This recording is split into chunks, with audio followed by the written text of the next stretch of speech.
So we have loaded our Big Bin STL file into the Catalyst software and prepared it to be printed on the Dimension printer. So all we have to do now is tell the printer to begin that.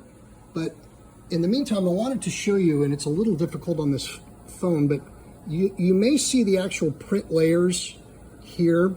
And this is what I was talking about, depending on orientation.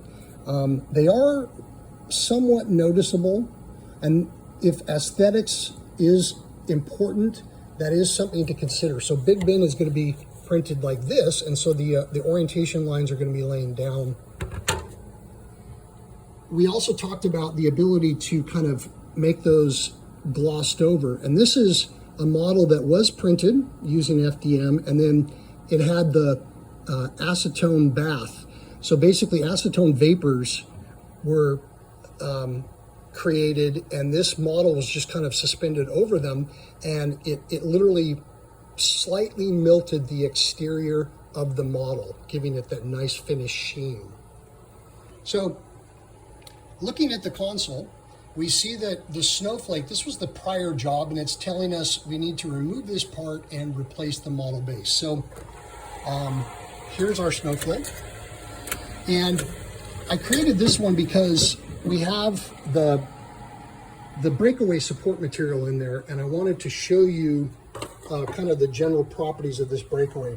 It's quite easy to pop off, as you notice, and this is kind of a gray material, and while it's warm, it literally is like that.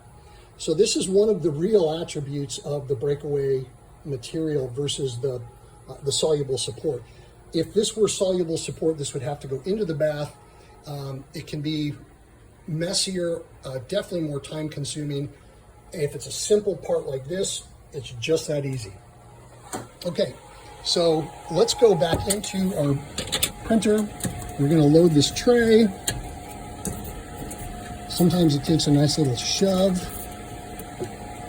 which I'm not doing very well. Let's try that one more time. There we go.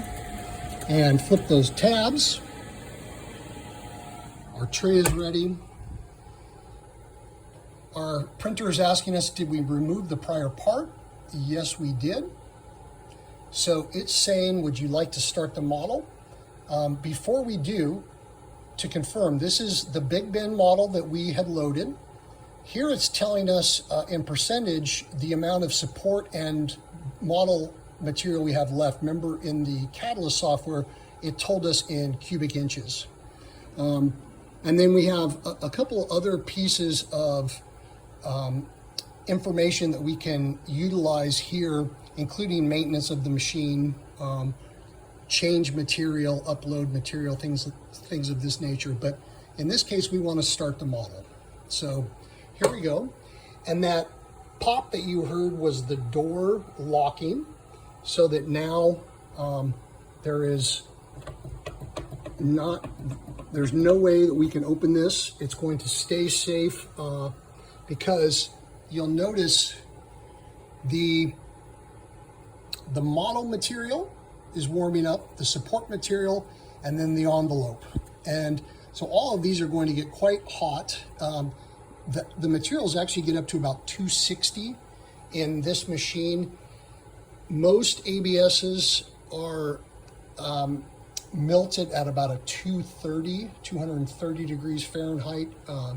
And then the envelope goes up over 100 degrees. So that locking of the chamber is for safety, as well as just insurance that our model is going to turn out well.